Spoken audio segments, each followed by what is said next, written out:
रोशनी रसोई में खड़े होकर अपने बॉयफ्रेंड अर्जुन से वीडियो कॉल पर बात कर रही थी कि तभी उसकी माँ उर्मिला वहाँ आती है। हे राम, इस लड़की ने सारी सब्जी जला दी। मैंने इसे गैस बंद करने भेजा था और इस लड़की को देखो वीडियो कॉल पर बात करने की पड़ी है। ओ सॉरी माँ, मैंने ध्यान नहीं दिया, मैं भूल गई। ध्यान देगी भी कैसे, सारा ध्यान तो तेरा उस सुमित्रा के बेटे अर्जुन पर रहता है। अरे 24 साल की हो गई लेकिन तुझे अभी तक चाय बनानी भी नहीं आती, फिर ससुराल में जाकर खाना कैसे बनाएगी। रोशनी अपने पड़ोस में ही रहने वाले अर्जुन से प्यार करती थी। अब उसकी शादी की उम्र हो चली थी लेकिन रोशनी को खाना तक बनाना नहीं आता था। उसकी इस आदत से उसकी माँ काफी परेशान थी। तो वहीं दूसरी तरफ अर्जुन अपनी भाभी के बनाए हुए खाने में कुछ न कुछ कमी निकालता रहता। ओफो, ये क्या भाभी, आज फिर से आपने इतनी पतली दाल बना दी, इसमें इतना पानी डाल दिया।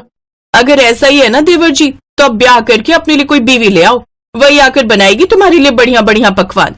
सुमन गुस्से में अंदर चली जाती है। ओफो अर्जुन, तू अपने मुंह पर कंट्रोल नहीं कर पाता ना, बेचारी को बेकार में ही सुना दिया। और ठीक ही कह रही है वो, अगर तुझे अच्छा खाना खाना है ना तो शादी कर ले, मैं तेरे लिए लड़की ढूंढना शुरू कर देती हूँ। उसकी जरूरत नहीं है माँ, लड़की मैंने देख ली है, यहाँ 4 घर छोड़कर ही रहती है। वो अपनी उर्मिला आंटी की बेटी है ना, रोशनी। हे भगवान, तुझे वही आवारा लड़की पसंद आई। जब देखो तब तो वो बाहर घूमने जाती रहती है, तो फिर घर कब संभालेगी। माँ आप जैसा सोच रही है ना, ऐसा कुछ भी नहीं है। वो बहुत समझदार और संस्कारी है। मैं तो कहता हूँ आप मेरी शादी उससे करवा दो, और उससे नहीं करवाओगी तो मैं किसी और से भी नहीं करूंगा। फिर क्या था, सुमित्रा देवी को अपनी बेटी की जिद के आगे झुकना ही पड़ता है और वो रोशनी से उसकी शादी करवा देती है और ब्याह कर रोशनी अपने ससुराल आ जाती है। अगले दिन उसकी पहली रसोई होती है जिसमें उसे हलवा बनाना होता है, तो वो कलाई में दर्द का बहाना बनाकर हलवा अपनी जेठानी से बनवा लेती है। इस तरह उसकी पहली रसोई की रस्म तो निकल जाती है लेकिन अंदर ही अंदर रोशनी घबरा रही थी। हे भगवान, मैं घर का बाकी सारा काम देख लूंगी, बस कोई मुझे खाना बनाने के लिए ना कहे बस। एक रोज उसकी जेठानी, रोशनी चलो जाओ रसोई में जाकर सबके लिए खाना बनाओ, कुछ ही देर में सब खाने के लिए आते ही होंगे। अच्छा तब तक मैं दूसरे काम निपटा लेती हूँ, किसी चीज की जरूरत होगी तो मुझे बताना। हाँ चलो, इसी बहाने मुझे भी आज रसोई से छुट्टी मिल जाएगी। ये कहकर रोशनी की जेठानी सुमन वहां से चली जाती है। रोशनी रसोई में जाती है तो उसे कुछ भी समझ नहीं आ रहा होता। फिर वो घबरा कर अपनी माँ को फोन लगाती है। माँ, मुझे खाना बनाने के लिए बोला गया है, लेकिन तुम तो जानती हो ना मुझे खाना बनाना नहीं आता। तभी तुझे कहती थी सीख ले, लेकिन तू मेरी सुनती कहाँ थी। माँ, मुझे डर लग रहा है और तुम हो कि मुझे अभी भी ताने देने में लगी हो। अच्छा चल, अब अपने मगरमच्छ के आंसू बहाना बंद कर। मैं ही कुछ देर में खाना बनाकर तेरे घर के पीछे आती हूँ, तू रसोई की खिड़की से खाना पकड़ लेना। कुछ देर बाद उर्मिला खाना बनाकर ले जाती है और रसोई की खिड़की से रोशनी को पकड़ा देती है। Oh thank you so much माँ, तुसी ग्रेट हो। I love you I love you I love you. अच्छा चल, अपना ध्यान रखना, मैं चलती हूँ। कुछ देर बाद रोशनी सबको खाना बनाकर परोसती है तो इतना टेस्टी खाना खाकर उसकी सास उसकी खूब तारीफ करती है। बिल्कुल ठीक कहता था तू अर्जुन, रोशनी बहू तो बहुत अच्छा खाना बना लेती है, नहीं तो बड़ी बहू से तो आज तक इतना अच्छा खाना नहीं बना। बड़े ही अजीब है मेरे ससुराल वाले, जिस थाली में खाते हैं उसी में छेद करते हैं। आज तक इतने सालों से मैं इन्हें बनाकर खिला रही हूँ तो मेरी तारीफ तो एक बार भी नहीं की। ठीक है माँ, अगर ऐसी बात है तो आज से सुबह शाम की रसोई रोशनी संभाल लेगी और खाना वही बना देगी और घर के बाकी काम सुमन देख लेगी। हाँ बिल्कुल सही कहा तूने, वैसे भी अब घर में 2-2 बहुएं हो गई हैं तो वो अच्छे से सब संभाल लेंगी। छोटी बहू तू कल से रसोई संभालेगी और बड़ी बहू तू घर के बाकी सब काम करेगी। अपनी सास का ये फरमान सुनकर तो रोशनी हैरान ही रह जाती है। फिर रात को वो अपने कमरे में बैठकर सारी सच्चाई अपने पति को बता देती है। यही सच है अर्जुन, वो सब खाना तो माँ ने बनाकर भेजा था, सच तो यह मुझे खाना बनाना बिल्कुल भी नहीं आता। अब माँ जी ने रसोई की जिम्मेदारी मुझे सौंप दी, लेकिन मेरी तो ये भी समझ में नहीं आ रहा कि मैं खाना बनाऊंगी कैसे। ओह गॉड रोशनी, ये तुमने क्या किया? अगर तुम्हें खाना बनाना नहीं आता था तो सीधे सीधे कह देती, लेकिन अब इस तरह तो तुमने मेरी बेइज्जती करवा दी। मैंने तो घर में सबसे तुम्हारी इतनी तारीफ कर दी थी, लेकिन अब मैं क्या ही करूं? हाँ आइडिया, मैं माँ को सब सच बता देता हूँ, वो अपने आप तुम्हें खाना बनाना सिखा देंगी। नहीं नहीं नहीं नहीं नहीं, मैं नहीं चाहती कि ऐसा करके आप सारा भांडा फोड़ दो। आप टेंशन मत लो, जब तक मैं खाना बनाना नहीं सीख जाती ना तब तक मैं माँ से खाना मंगवा लिया करूंगी। अब तो ये रोज का ही हो गया। वो रोजाना ही अपने पति को कहकर चुपके से अपनी माँ के घर से खाना मंगवा लेती और सबको बिना कुछ बताए वो खाना परोसती। इस तरह सभी उसके खाने की खूब तारीफ करते। अब तो रोशनी को पका पकाए खाना मिल जाता तो वो सीखने की भी मेहनत नहीं करती। ऊपर से पड़ोस में मायका होने के कारण वो जब मर्जी उठकर वहां चली जाती। ऐसे ही सब चल रहा था। एक रोज घर पर कुछ मेहमान आ जाते हैं तो उसकी जेठानी उससे कहती है, रोशनी मैं जल्दी से बाजार जाकर सब्जी ले आती हूँ, तब तक तुम खाना बना लो। जी ठीक है भाभी। सुमन सब्जियां लेने बाजार चली जाती है। उधर रोशनी लगातार अपनी माँ को फोन करे जा रही थी, लेकिन तबीयत खराब होने के कारण वो सोई हुई होती है और रोशनी का फोन नहीं देख पाती। कुछ देर बाद सुमन बाजार से लौट आती है। क्या बात है रोशनी, तुमने अभी तक खाना नहीं बनाया? रोशनी काफी घबरा जाती है और लड़खड़ाती हुई आवाज में कहती है, वो घर में कुछ सब्जी नहीं थी सिवाय इस करेले के। अब मेहमानों को करेले थोड़ी न खिलाएंगे, इसीलिए मैं आपके आने का मेरा मतलब इस सब्जियों का इंतजार कर रही थी। आप जाइए, मैं खाना बना लूंगी। लेकिन सुमन को उस पर शक होता है और वो वहीं दरवाजे के बाहर खड़े होकर सब देख रही होती है। वो देखती है कि रोशनी लगातार फोन पर फोन मिलाई जा रही थी। कुछ देर बाद उसकी माँ उठा लेती है। अरे यार माँ कहाँ चली गई थी, पता है तब से कितने फोन कर रही थी। अच्छा अब जल्दी से ना कुछ अच्छा खाना बनाकर पकड़ा दो, वो क्या है ना आज घर पर मेहमान आए हुए हैं। अच्छा ठीक है, मुझे थोड़ा टाइम दे, मैं बना कर ले आती हूँ। लेकिन सुमन उनकी ये सारी बातें सुन लेती है। कुछ देर बाद रोशनी की माँ रसोई की खिड़की से उसे खाना पकड़ा कर जाती है। ओह तो ये सारा माजरा है। देवरानी जी अपनी माँ के हाथों का स्वादिष्ट खाना हमें झूठ बोलकर खिलाती रही। अब इसका भांडा तो मुझे फोड़ना ही होगा।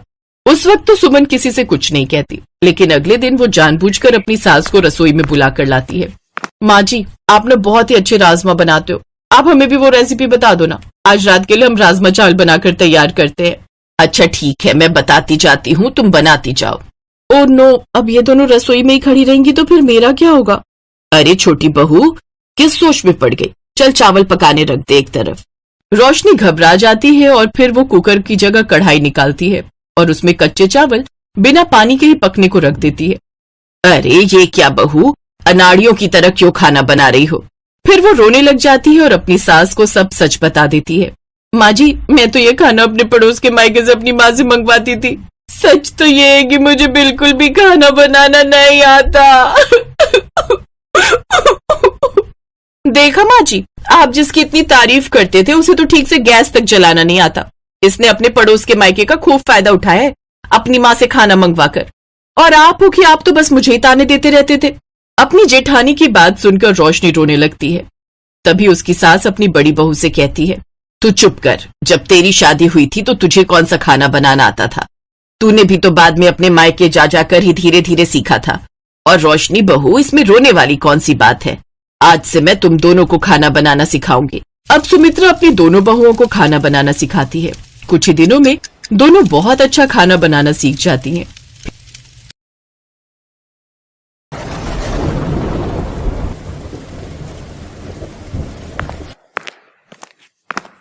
माँ उठो माँ, लो ये दवाई खा लो। हाँ हाँ बेटा, जरा मदद कर दे बेटा, अब तो शरीर उठने को राजी नहीं है। सीनू अपनी माँ सविता को सहारा देकर बिस्तर पर बिठाती है। सीनू बहुत ही समझदार और एक जिम्मेदार लड़की थी। कई साल पहले एक सड़क हादसे में सीनू ने अपने पिता को खो दिया था। इस हादसे के बाद से ही सीनू की माँ सविता बहुत बीमार रहने लगी। धीरे धीरे तबीयत बिगड़ती गई और वो बिस्तर पर आ गई। अब सीनू को ही सब कुछ संभालना था। उसने शहर के मेन मार्केट में सब्जी बेचना शुरू कर दिया। छोटी सी उम्र में वो घर का खर्चा चला रही थी, लेकिन किसी अच्छे डॉक्टर से अपनी माँ का इलाज करवा पाना उसके बस से बाहर था। दवाई खाने के बाद सविता सीनू के सिर पर हाथ रखती है और कहती है, तूने कुछ खाया बेटा? हाँ माँ, खा लिया। तुम मेरी चिंता मत करो, बस आराम करो और सबसे जरूरी बात, खुश रहा करो। मैं बाजार जा रही हूँ, कोई भी परेशानी हो तो पड़ोस से बिमला मौसी को बुला लेना, ठीक है? सविता सीनू को एकटक देख रही थी और अचानक रोने लगी। सीनू ने उसके आंसू पोंछे और उससे पूछा, क्या हुआ माँ, क्या सोचने लगी तुम? मुझे माफ कर दे बेटा, इतनी सी उम्र में तुझे कितनी मेहनत करनी पड़ रही है और मैं सारा दिन बस बिस्तर पर ही पड़ी रहती हूँ। काश तेरा कोई भाई होता तो आज हमारी ये हालत ना होती। ये कैसी बातें कर रही हो माँ? तुम बीमार हो इसलिए कुछ नहीं कर पा रही हो, और मेरा भाई होता तो वो भी यही करता जो मैं कर रही हूँ। जो है सब अच्छा है। अब तुम आराम करो, मैं चलती हूँ और ज्यादा सोचना मत। इतना कहकर सीनू सब्जियों का ठेला लेकर बाजार की तरफ चली गई। उसने भले ही अपनी माँ को दिलासा दे दिया था, लेकिन सच तो ये था कि उसे भी किसी सहारे की जरूरत थी। एक भाई की कमी उसे भी महसूस होती थी, लेकिन हालात से समझौता करना सीनू को आता था। वो सब कुछ भूलकर सब्जी बेचने लगी। तभी वहाँ एक बाइक आकर रुकी। बाइक पर करीब 22-23 साल का लड़का था, जो बाइक रोककर किसी से फोन पर बात करने लगा। अरे कैसी बातें कर रहे हो? ऐसा बिल्कुल नहीं होना चाहिए। वो सारा सामान गरीब बच्चों के लिए है, उन तक ही पहुंचना चाहिए। तुम रुको, मैं आता हूं जल्दी, फिर देखता हूं। वो लड़का आदित्य था, जो एक सॉफ्टवेयर कंपनी में काम करता था, साथ ही एक समाजसेवी संस्था से भी जुड़ा था। सीनू ने उसे देखा तो उससे बोली, भैया, ओ भैया, कुछ सब्जी भाजी ले जाओ घर के लिए, सबकी सब एकदम ताजी हैं। नहीं गुड़िया, अभी घर नहीं जा रहा हूँ, कहीं और जाना है, फिर कभी ले जाऊंगा। आदित्य की बात सुनकर सीनू का चेहरा उतर जाता है। आदित्य जैसे ही जाने के लिए अपनी बाइक स्टार्ट करता है तो वो स्टार्ट नहीं होती। वो कई बार कोशिश करता है, लेकिन सब बेकार। उसे देर हो रही थी। अब वो परेशान होने लगा। ये देखकर सीनू ने उससे कहा, भैया जी, आपने मुझसे सब्जी नहीं खरीदी ना? तो देखो, आपकी फटफटिया भी बुरा मान गई। लेकिन आप चिंता मत करो, आप 2 मिनट रुको, मैं किसी को जानती हूँ जो आपकी मदद कर सकता है। सीनू आदित्य को अपनी सब्जियों के पास छोड़कर चली गई। कुछ ही मिनटों में वो अपने साथ एक मैकेनिक को ले आई, जिसकी दुकान पास में ही थी। उसने आदित्य से कहा, लो भैया, ये हैं गाड़ियों के डॉक्टर, ये सब ठीक कर देंगे। आदित्य सीनू की बात पर मुस्कुरा देता है। मैकेनिक अपने काम पर लग जाता है। आदित्य सीनू से कहता है, गुड़िया, तुम्हारा बहुत बहुत शुक्रिया। तुम मदद ना करती तो पता नहीं कितनी देर लग जाती। वैसे नाम क्या है तुम्हारा, और तुम्हारे पापा का है? मेरा नाम सीनू है, और मेरे बाबा वो तो भगवान जी के पास चले गए कई साल पहले। ओह, और तुम्हारी माँ? और कौन है तुम्हारे घर में? बस माँ और मैं। माँ भी बहुत बीमार है, वो तो बिस्तर से उठ भी नहीं सकती। अरे, तो तुम रोज यहाँ अकेले ही सब्जी बेचती हो? तुम्हारी मदद के लिए कोई नहीं है? नहीं भैया जी, कोई नहीं है मेरी मदद करने को। आप ही कर दो मेरी मदद, कुछ सब्जियां खरीद लो। 4 घंटे हो गए यहाँ खड़े खड़े। आज तो बोनी भी मुश्किल लग रही है। रक्षाबंधन आने वाला है, सोचा था सब्जी बेचकर जो पैसे मिलेंगे उनसे खूब सारी राखियां ले आऊंगी, तो उन्हें बेचकर और अच्छी कमाई हो जाएगी। और फिर मैं... फिर क्या? बताओ गुड़िया, क्या करना चाहती हो पैसों से? भैया, मैं अपनी माँ को पहले जैसे चलते फिरते देखना चाहती हूँ। मैंने सोचा था कि अगर थोड़ी कमाई हो जाएगी तो उन्हें अच्छे डॉक्टर के पास लेकर जाऊंगी। इतना कहते ही सीनू रोने लगती है। इतनी कम उम्र में सीनू में इतनी समझदारी देखकर आदित्य दंग रह जाता है। वो मन ही मन सीनू की मदद करने का फैसला कर लेता है। वो सीनू की सब्जियों को अलट पलट कर देखता है और उससे कहता है, अरे मैं तो भूल ही गया था, मैं एक समाज सेवी संस्था से जुड़ा हूँ। वहाँ कल गरीब बच्चों को खाना खिलाने वाले। तुम रुको जरा 1 मिनट। आदित्य तुरंत किसी को फोन लगाता है और कुछ देर बात करने के बाद सीनू से कहता है, चलो भाई गुड़िया, हो गया तुम्हारा काम। तुम फटाफट पैसे जोड़ो और मुझे बताओ, ठीक है? अभी थोड़ी देर में एक लड़का आएगा और तुम्हारी सारी सब्जियां लेकर जाएगा, ठीक है? अरे वाह भैया, आपका बहुत बहुत शुक्रिया। आपने तो मेरी बहुत बड़ी मदद कर दी। अरे नहीं गुड़िया, सब्जी तो कहीं ना कहीं से खरीदनी ही थी, तो तुमसे ले ली। वैसे अब खुश तो हो ना तुम? बहुत खुश हूँ भैया। अब आप देखना, 1 से 1 राखी खरीद कर लाऊंगी और उन्हें बेचकर खूब पैसे कमाऊंगी। फिर सब अच्छा हो जाएगा। खुश रहो, खुश रहो। अच्छा ये लो पैसे। लेकिन ये तो मेरी सब्जी के दाम से ज्यादा पैसे हैं भैया। भैया कह रही हो तो मैं भी छोटी बहन समझ के ही दे रहा हूँ, रख लो। और हाँ, ये लो मेरा फोन नंबर, कोई भी मदद चाहिए हो तो फोन करना, ठीक है? मैकेनिक ने आदित्य की बाइक ठीक कर दी थी। आदित्य सीनू के सिर पर हाथ रखता है और फिर अपनी बाइक लेकर चला जाता है। सीनू काफी देर तक आदित्य के बारे में ही सोचती रही। शाम के वक्त आदित्य की संस्था से एक लड़का आकर सीनू से सारी सब्जी ले जाता है। सीनू बहुत खुश थी। वो सारे पैसों से जाकर नए नए डिजाइन की राखियां खरीद लेती है और उन्हें अपने ठेले में सजाकर रक्षाबंधन से 1 दिन पहले बाजार आ जाती है और जोर से चिल्लाती है, राखी ले लो राखी, गुड्डे वाली, फूल वाली, गोटे वाली राखी, सुंदर सुंदर राखी ले लो। सीनू कई घंटों तक ऐसे ही आवाज लगाती रहती है, पर कोई भी उससे राखी नहीं खरीद रहा था। दरअसल कुछ ही दूर राखियों की एक बड़ी सी दुकान थी, जहां सीनू से ज्यादा वैरायटी की राखियां थी। इसीलिए सभी लोग उसी दुकान से राखियां खरीद रहे थे। ये देखकर सीनू फिर से उदास हो गई थी। शाम हो गई पर उसकी एक भी राखी नहीं बिकी।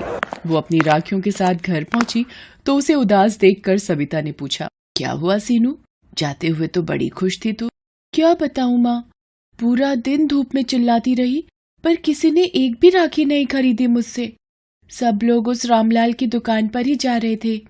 कल रक्षाबंधन है, अगर कल भी मेरी राखियां नहीं बिकी तो क्या होगा माँ? हिम्मत मत हार बेटी, भगवान किसी को तो भेजेंगे। सीनू ने अपने सारे पैसे राखी खरीदने में लगा दिए थे। अब तो उसके पास बेचने के लिए सब्जियां भी नहीं थी और ना ही वापस सब्जी खरीदने के लिए पैसे। अगले दिन रक्षाबंधन था। वो सुबह सुबह ही अपनी राखियां लेकर बाजार पहुंच गई। एक दो लोगों ने आकर उसकी राखियां देखी जरूर पर खरीदी नहीं। दोपहर हो गई थी। सीनू का सब्र टूटता जा रहा था। तभी उसने सामने से आदित्य को आते देखा। अरे भैया, आप कैसे हो आप? अरे गुड़िया, मैं अच्छा हूँ गुड़िया। तुम्हारी राखियां देखने आया हूँ और खरीदने भी। अच्छा तो लीजिए ना, ये देखिए, इस पर कितना प्यारा गुड्डा लगा है और ये फूल वाली अच्छी है ना? सीनू खुश दिखने की कोशिश तो कर रही थी पर आदित्य उसका चेहरा देखकर सब समझ गया था। उसने आते हुए राखियों की दुकान और उसमें लगी भीड़ भी देख ली थी और उसे समझने में देर नहीं लगी कि सीनू के लिए अपनी राखियां बेच पाना कितना मुश्किल था। उसने सीनू से कहा, गुड़िया, तुम बहुत छोटी हो। इतनी सी उम्र में तुम में जो हौसला है उसकी जितनी तारीफ की जाए वो कम है। लेकिन बेटा, ऐसे काम नहीं चलेगा, तुम्हें कुछ और सोचना होगा। मतलब भैया, मैं कुछ समझी नहीं। आदित्य उसकी तरफ देखकर मुस्कुराता है और अपनी बाइक साइड में लगाकर सीनू की जगह जाकर खड़ा हो जाता है और जोर जोर से चिल्लाने लगता है, ले लो, किस्मत वाली राखी ले लो। इसे खरीदोगे तो किस्मत खुल जाएगी, हर मुश्किल दूर भाग जाएगी। जिस भाई की कलाई पर बंधेगी ये राखी, उसकी उम्र 100 साल की हो जाएगी। ले लो। आदित्य की पर्सनैलिटी बहुत अच्छी थी। लोग उसे राखियां बेचते हुए देखकर पहले ही चौंक गए थे। ऊपर से आदित्य का उनको बुलाने का तरीका भी मजेदार था। धीरे धीरे लोग उसके पास आते गए। सीनू उन्हें राखियां बेचती गई और आदित्य इसी तरह मजेदार बातें करके लोगों को आकर्षित करता गया। कुछ ही देर में सीनू की सारी राखियां बिक गई। ये देखकर आदित्य बहुत खुश हुआ। उसने सीनू से कहा, देखा गुड़िया, ऐसे बेचते हैं सामान। सारी राखियां बिक गई तुम्हारी? नहीं भैया, सारी नहीं बिकी, मैंने एक राखी बचा कर रखी है। लेकिन क्यों गुड़िया? अभी तो तुमने एक ग्राहक से कहा कि सारी राखियां बिक गई हैं, उसके लिए नहीं बची। तुमने ये राखी उसे क्यों नहीं दी? क्योंकि ये राखी बेचने के लिए नहीं, बल्कि मेरे भैया की कलाई पर सजने के लिए है। मैं जानती हूँ कि मेरी हैसियत बहुत छोटी है। मुझे हमेशा से एक भाई की कमी महसूस होती थी। अगर आपको बुरा ना लगे तो क्या मैं आपको राखी बांध सकती हूँ? क्यों नहीं गुड़िया, मेरी भी कोई बहन नहीं है। और सच कहूं तो तुम्हें देखकर मुझे भी ऐसा ही लगा कि अगर मेरी कोई छोटी बहन होती तो बिल्कुल तुम्हारे जैसी नटखट होती। इतना कहकर आदित्य अपना हाथ सीनू की तरफ बढ़ा देता है और सीनू उसकी कलाई पर राखी बांध देती है। दोनों बहुत खुश थे। फिर आदित्य अपनी जेब से एक तोहफा निकालकर सीनू को देता है। सीनू चौंक जाती है और कहती है, अरे भैया, ये मेरे लिए? हाँ, तुम्हारे लिए ही है। अब बातें छोड़ो और जल्दी से इसे खोल कर देखो। सीनू जल्दी से अपना तोहफा खोलती है। उसमें शहर के एक बड़े डॉक्टर से अपॉइंटमेंट का पर्चा था। सीनू की आंखों में आंसू आ जाते हैं। वो बस आदित्य को देखती रह जाती है, कुछ नहीं बोल पाती। तुमने जितने दुख झेलने थे झेल लिए मेरी बहन। अब तुम्हारा भाई आ गया है जो सब ठीक कर देगा।